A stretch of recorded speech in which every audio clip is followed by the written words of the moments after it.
Aurélie Filippetti, ministre de la Culture et de la Communication, est avec nous ce matin. Bonjour. Bonjour. Merci d'être là. Vous allez regarder le match France-Nigeria ce soir? Bien sûr, je vais regarder le match. Oui. Algérie-Allemagne aussi d'ailleurs. Les deux? J'espère, oui. Les deux. Ce sera deux beaux matchs. Oui, deux beaux matchs. Oui.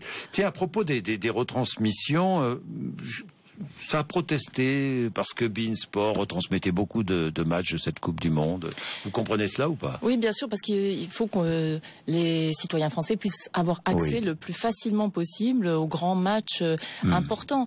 Et évidemment qu'il aurait été, par exemple, intéressant que ce soit sur une chaîne en clair, gratuite, que les matchs de l'Algérie puissent être retransmis. Ça aurait été une très bonne chose. Vous regrettez cela? Oui. On réfléchit en tout cas à l'avenir. À ce que les grands matchs internationaux ou nationaux qui ont un intérêt pour l'ensemble des citoyens français puissent être diffusés sur des chaînes gratuites. Donc il y a des révisions, des modifications réglementaires à effectuer. On y travaille avec Najat Vallaud-Belkacem et Thierry Braillard. On est en train d'y travailler pour essayer de donner accès le plus largement possible aux matchs. Imposer aux chaînes publiques ou aux grandes chaînes privées mais nationales gratuites la retransmission. En fait, ça existe déjà. Il y a un décret avec des événements sportifs d'intérêt majeur. Il faudrait modifier ce décret. Donc c'est un processus. Il sera modifié. Nous l'espérons. Nous y travaillons. Non, mais vous avez la volonté. On a la volonté avec Thierry Braillard, avec Najat Vallaud-Belkacem de pouvoir améliorer l'accessibilité des grands matchs pour nos concitoyens. Bon, avant quand? Le plus rapidement possible. En tout cas, évidemment, par exemple, pour les prochaines échéances, l'Euro 2016. L'Euro 2016. Je vois que vous connaissez bien le football. Comme tous les Français, non?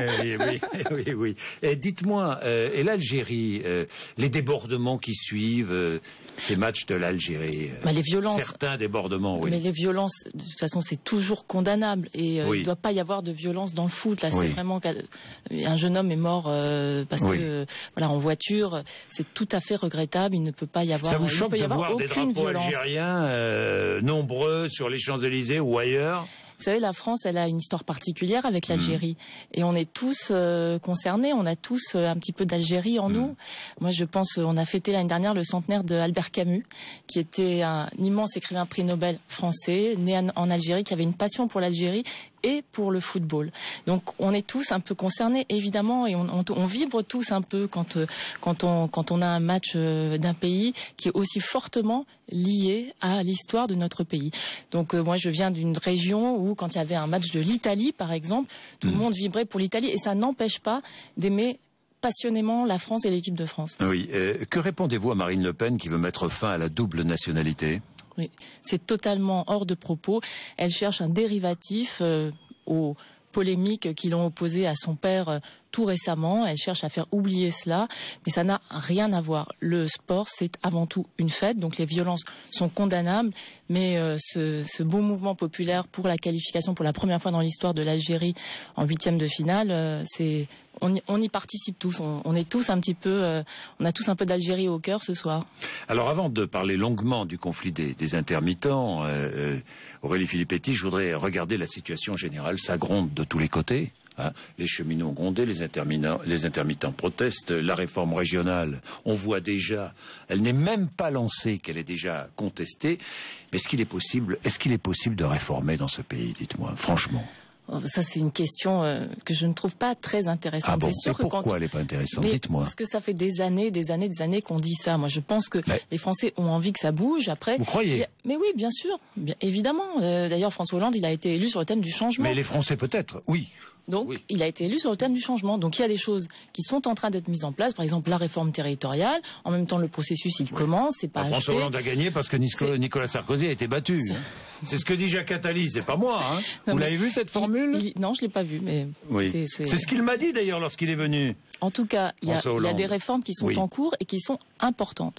Et quand on prend la réforme territoriale, c'est une réforme très importante qui va changer le fameux millefeuille, qui va changer le fameux millefeuille administratif français. Et je crois que c'est dans un souci de lisibilité, ça sera appréciable. Ensuite, si on compare avec les cheminots, par exemple, il y avait un projet de loi qui avait été discuté. Maintenant, ce que je constate, c'est que la situation est revenue à la normale. Et concernant les intermittents, Évidemment, moi je les ai entendus et je connais leurs inquiétudes et depuis longtemps. Et aujourd'hui, on a l'occasion de mettre sur pied enfin la grande réforme qui est attendue depuis des années. Et en l'occurrence depuis 11 ans, parce que depuis la réforme de 2003, il y a une paupérisation, une précarisation beaucoup plus grande des artistes et des techniciens du spectacle. Et c'est à cause de cela qu'ils sont dans qu'ils ont peur et qu'ils ont cette inquiétude aujourd'hui. Donc, leur dire, écoutez, vous avez maintenant l'occasion, jusqu'à la fin de l'année, on discute et on met sur pied un nouveau système plus juste, plus solide, plus pérenne aussi, qui permettra à chacun de pouvoir travailler, exercer son métier artiste ou technicien dans de bonnes conditions et sans être stigmatisé à chaque fois qu'il y a une renégociation de l'accord général sur l'assurance chômage. Je crois que ça, c'est dans l'intérêt de tous. Bon, on va revenir aux intermittents parce que je crois que vous allez lancer un appel ce matin. Vous le faites dans Le Monde, vous allez le lancer aussi sur MC et BFM TV, la reprise du travail. Il faut absolument que les spectacles aient lieu. Avignon, je crois surtout qu'ils ont envie. Oui. Tout le monde a envie, évidemment, les spectateurs ont envie de voir les spectacles, mais les artistes, les techniciens ont envie que les spectacles soient créés. Ils ont travaillé pendant des mois sur ces spectacles. Ils ont envie de s'exprimer. Un artiste, il s'exprime sur la scène. Leur message, il a été entendu. Donc je pense qu'aujourd'hui, les conditions, le dialogue est là. Et donc les conditions pour que les festivals puissent avoir lieu sont réunies. Bon, je vais y revenir, mais semaine budgétaire importante. Oui. Aurélie Filippetti, très importante. Et vous constatez la fronde de certains députés socialistes. Alors, on ne revient pas sur le gel des prestations sociales, on est bien d'accord. C'est ce que... Oui. Oui, tout à fait. Oui, le gouvernement ne reviendra pas. Écoutez, le vote a lieu demain, donc oui. Voilà, mais il y a eu des mesures importantes. Le gouvernement ne reviendra pas sur le gel des prestations sociales, on est bien d'accord. Les frondeurs, ceux qu'on appelle les frondeurs. Vous les comprenez, ces frondeurs? Mais ils ont envie de faire entendre la voix d'une exigence sociale, parce que évidemment, il y a une urgence sociale dans notre pays. Ils ont envie de se faire entendre, et moi je les comprends, bien entendu, mais le Premier ministre les a entendus. Quand Manuel Valls décide de faire sortir de l'impôt sur le revenu 1,800 000 ménages français qui étaient entrés à la faveur de mesures prises précédemment, qui étaient entrées dans l'impôt sur le revenu. Ces personnes vont sortir de l'impôt sur le revenu. Le double, c'est-à-dire 3,5 millions de personnes, vont avoir une réduction d'impôt assez importante, 350 € pour un célibataire, 700 € pour un couple. C'est quelque chose de très important, c'est du pouvoir d'achat pour les Français les plus modestes. Donc le message, il a été entendu. Maintenant, évidemment, une majorité parlementaire, ce n'est pas une armée de godillots. C'est normal qu'ils s'expriment et ensuite il faut discuter. Il y a un dialogue qui se noue avec le gouvernement et qui doit être fécond. Oui, ras-le-bol du chantage à l'unité, disent ces députés. Mais il n'y a pas de chantage à l'unité puisque, au contraire, il y a un dialogue. Donc je crois qu'il n'y a pas de caporalisme. Il faut être respecté de part et d'autre. De part et d'autre. Mais vous les comprenez ou pas, franchement, sincèrement? Mais évidemment, je les comprends. D'ailleurs, leurs préoccupations, elles sont tout à fait légitimes. De dire qu'il faut donner du pouvoir d'achat aux Français les plus modestes. Évidemment, c'est légitime de dire attention, les prestations sociales, c'est une soupape, c'est une ressource importante pour nos concitoyens. Et vous comprenez le patronat qui dit les actes ne suivent pas, les réformes sont bloquées et qui implore François Hollande d'aller plus vite. Vous comprenez? Vous avez lu leurs lettres? Je trouve que... Baisse du coût du travail des impôts, simplification administrative, simplification des normes, réduction des dépenses publiques, il faut aller vite. Voilà ce que demande le patronat. Mais il n'est de pire sourd que celui qui ne veut pas entendre. Parce qu'en l'occurrence, ils ont été entendus. Parce que la simplification des normes, c'est en cours. Il y a même maintenant Thierry Mandon, un secrétaire d'État, qui est chargé de cela. L'allègement des cotisations sociales, c'est en cours, ça a même déjà commencé. Et ça va s'amplifier au cours des années à venir. Les réductions d'impôts, ça a été annoncé par le Premier ministre, par le Président de la République. Le CICE, le Crédit d'impôt compétitivité emploi, c'est 20 milliards d'euros qui ont été mis par le gouvernement dans une période aussi budgétaire aussi difficile.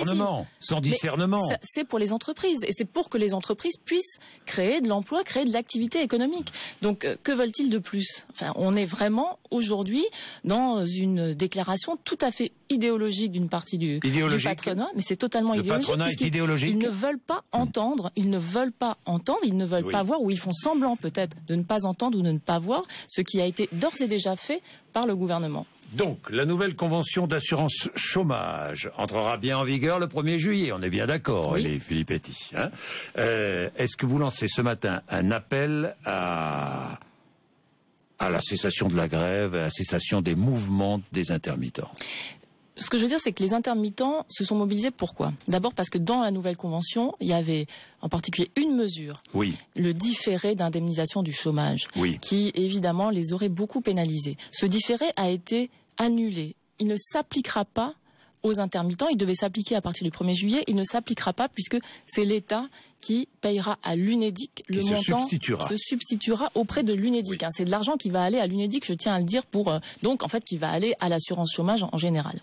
Bon, la deuxième chose, c'est qu'ils étaient inquiets parce que depuis 2003, leurs conditions d'accès au travail, leurs conditions de travail ont été beaucoup fragilisées, se sont beaucoup précarisées. Et là-dessus, qu'est-ce qu'on dit? On dit aujourd'hui, on lance une concertation pilotée par 3 personnes incontestables, dont Hortense Archambault, l'ancienne directrice du Festival d'Avignon, qui va permettre de mettre sur la table toutes les questions que vous vous posez sur la durée sur laquelle sont calculées les heures de travail, le nombre d'heures de travail, le fameux retour à la date anniversaire, etc. Des questions très techniques, mais qui ont un impact considérable sur les conditions de travail des intermittents. Toutes ces questions, elles sont sur la table. La troisième chose, c'est que qui participe à la concertation? Eh bien, tout le monde, toutes les organisations, évidemment les organisations syndicales, mais aussi les représentants de la coordination des intermittents, tous ceux qui ont voulu se faire entendre, le fameux comité de suivi des parlementaires qui suit ces questions depuis 11 ans, seront tous auditionnés et associés à cette concertation. Donc c'est une garantie. Et le dernier point, on pourrait dire, mais finalement, qu'est-ce qui nous garantit qu'il y aura un succès dans cette concertation plutôt que précédemment? Mais c'est la place de l'État.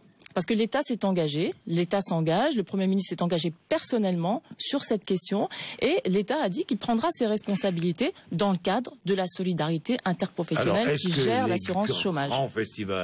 Donc aujourd'hui, Festival d'Avignon, Festival d'Aix-en-Provence par exemple, auront lieu normalement. Au Festival d'Aix, il y a une assemblée générale. Oui. Le vote a été à 80% en faveur de l'activité. Oui. Donc j'espère que le Festival d'Aix pourra avoir lieu dans de bonnes conditions. Et auront lieu dans de bonnes conditions. Ça c'était pour Aix-en-Provence. Oui. Il y a eu un vote. Oui. Il a été un vote à 80% pour jouer. Oui. Avignon, il y a des réunions aujourd'hui, il y a des assemblées générales aujourd'hui à Avignon. Moi j'espère que le message du gouvernement, à la cessation des mouvements. Je lance un appel à ce que les festivals puissent avoir lieu, que les artistes puissent s'exprimer sur les plateaux avec les techniciens, qu'il puisse évidemment y avoir des débats, mais que les festivals aient lieu et qu'on saisisse la main qui a été tendue par le gouvernement. Que les représentations aient lieu. Toutes les conditions sociales, politiques, pour faire entendre ce message des intermittents ont été entendues et la concertation, elle a commencé. Donc saisissez la main tendue et c'est vous qui avez la main sur ce dossier ou c'est Manuel Valls? Le Premier ministre, il a par définition la main sur tous les dossiers qui sont de nature interministérielle. Et en l'occurrence, il n'y a pas que le ministère de la Culture qui gère ce dossier, puisque c'est partagé avec le ministère du Travail, ça ne vous aura pas échappé. C'est le ministre du Travail qui agrée les conventions UNEDIC. Donc quand il y a un dossier interministériel, évidemment, l'engagement personnel du Premier ministre est essentiel. Donc et moi, le mouvement avec cet effort de l'État n'a plus de raison d'être, pour vous, franchement. Je pense qu'il doit y avoir des espaces d'expression, de discussion au cours des festivals. Mais il faut savoir arrêter. Mais il faut que les spectacles et les représentations aient lieu. Vous auriez signé l'accord UNEDIC, vous, Aurélie Filippetti, franchement, soyons francs. Écoutez, je ne suis pas ministre du Travail. Ah non, je n'aime pas de cette réponse. Est-ce que vous l'auriez signé? On n'a pas besoin, vous savez, on n'a pas besoin de revenir en arrière. Aujourd'hui, pourquoi il y a eu un accord UNEDIC? Mais je sais que vous étiez réticente. Vous ne souhaitiez pas cet accord. Moi, j'ai toujours dit, et depuis le début, que j'étais extrêmement réservée sur cette mesure du différé. Je l'ai dit clairement, je l'ai dit publiquement, peu de temps après. Vous ne l'auriez pas signé, vous? J'ai parlé du différé. Maintenant, dans l'accord UNEDIC, il y a des droits importants pour l'ensemble des chômeurs de ce pays, pas pour les intermittents. C'est les fameux droits rechargeables qui vont améliorer la situation des 3 400 000 chômeurs dans ce pays. Et ça, c'est une avancée sociale importante. Donc on voit bien que la question de l'intermittence, elle a été prise dans un accord beaucoup plus global qui concerne tous les chômeurs et évidemment ça nécessite qu'on ait aujourd'hui une concertation beaucoup plus spécifique consacrée exclusivement à l'intermittence parce que c'est quand même des métiers avec des conditions qui sont très très particulières. Enfin vous le savez évidemment parfaitement et notamment dans l'audiovisuel. On a des conditions de travail, des conditions d'emploi qui sont très particulières. Cela dit, il y a des abus. Il y a des abus, des fraudes. On parle de 15 à 20% de fraudeurs. Il y a des pratiques abusives, par exemple, et évidemment, la concertation devra aussi se pencher là-dessus. Mais il faut rappeler que, par exemple, pour un artiste, le revenu annuel, moyen d'un artiste, revenu d'activité, c'est 9 000 € par an. C'est ça ce que gagne en moyenne un artiste aujourd'hui. Donc évidemment, heureusement qu'il a en plus une indemnisation par le chômage, parce que sinon comment vous voulez qu'il puisse vivre et travailler avec ça? Il était bon de plafonner le cumul entre le revenu de l'indemnisation et son revenu professionnel. Mais ça fait partie des mesures évidemment qui vont dans un sens de plus de justice pour éviter que ceux qui gagnent trop puissent cumuler avec des indemnités chômage. Donc évidemment il y a eu un plafonnement de ce cumul possible qui a été instauré et ça c'est une bonne chose et ça faisait consensus. Il y a aussi une hausse des cotisations pour les employeurs comme pour les salariés intermittents qui va permettre de faire des économies aussi à l'UNEDIC. Donc on ne peut pas dire que les intermittents ne veulent pas faire d'économies. Il y en a et il y en a qui seront faites malgré l'annulation du différé. Simplement ce qu'ils veulent c'est qu'il y ait un système plus juste, plus solide, plus durable et puis surtout qu'on arrête à chaque fois qu'il y a une négociation UNEDIC, de les stigmatiser, de les vouer aux gémonies, comme s'ils étaient des privilégiés. C'est le MEDEF qui les stigmatise. Le MEDEF avait, au début de la négociation, dit qu'il voulait supprimer carrément les annexes 8 et 10. Donc voilà, ça, ce n'est pas acceptable. Et on s'est battu. Le gouvernement s'est battu et on a préservé les annexes 8 et 10. Le MEDEF qui menace de boycotter la conférence sociale. Vous avez vu ça, hein, Pierre Gattaz dit si on ne revient pas sur la pénibilité, notamment, nous boycotterons la conférence sociale qui doit s'ouvrir début juillet. La pénibilité, la prise en compte de la pénibilité du travail, c'est une avancée absolument majeure. Mais c'est compliqué. C'est compliqué à mettre en œuvre en même temps. Marisol Touraine. Et ça coûte cher aux entreprises. Vous savez, ce qui coûte cher à l'ensemble de la société, c'est quand il y a des gens qui travaillent et qui sont malades à cause de leur travail ou qui ont des accidents de travail et ça coûte cher aussi via la sécurité sociale. Et on le sait malheureusement, il y a beaucoup de sous-déclarations de maladies qui devraient être reconnues comme des maladies professionnelles et qui passent comme une maladie d'ordre général aujourd'hui dans la société parce qu'on ne fait pas assez attention aux conditions de travail. Le but de ces mesures pénibilité, c'est quoi? C'est pas de taxer les entreprises, c'est de faire en sorte qu'il y ait moins de maladies professionnelles à l'avenir dans toutes les entreprises de France. Et ça, c'est bon pour les salariés, mais c'est aussi bon pour les entreprises. Aurélie Filippetti, un grand animateur de télévision exilé fiscal, ça vous choque ? Écoutez, comme tout phénomène d'exil fiscal, c'est extrêmement dommage. C'est pas un bon message qu'on envoie aux citoyens. C'est pas un bon exemple pour les jeunes, surtout quand on est un exemple pour les jeunes. Maintenant, ce que je constate, c'est que la politique en matière de lutte contre l'exil fiscal et de retour des capitaux fonctionne, puisqu'on a récupéré déjà 800 millions d'euros. 800 millions d'euros cette année. Est-ce que vous comprenez que cet animateur participe à une émission du service public? J'ai vu cela, que c'était une émission qui avait été, la mission avait été enregistrée avant qu'il annonce son départ. Donc visiblement, elle sera diffusée, mais je ne suis pas programmatrice de France Télévisions. Mais d'accord, mais vous comprendriez qu'il travaille pour France Télévisions ou pas? Mais là, c'est pas le cas du tout. Non, c'est pas le cas. Il participe à une émission. Éventuellement. Il est invité dans une émission. Éventuellement, je pense qu'il n'y a pas d'autre chose à en dire. Maintenant, les Français regarderont ou ne regarderont pas cette émission et ils sauront à quoi s'en tenir. Je trouve ça dommage parce que ce n'est pas un bon message pour les jeunes. Et quand on est un animateur télévisé, on est un exemple aussi pour les jeunes de ce pays. Merci Aurélie Filippetti, 8h55. Merci.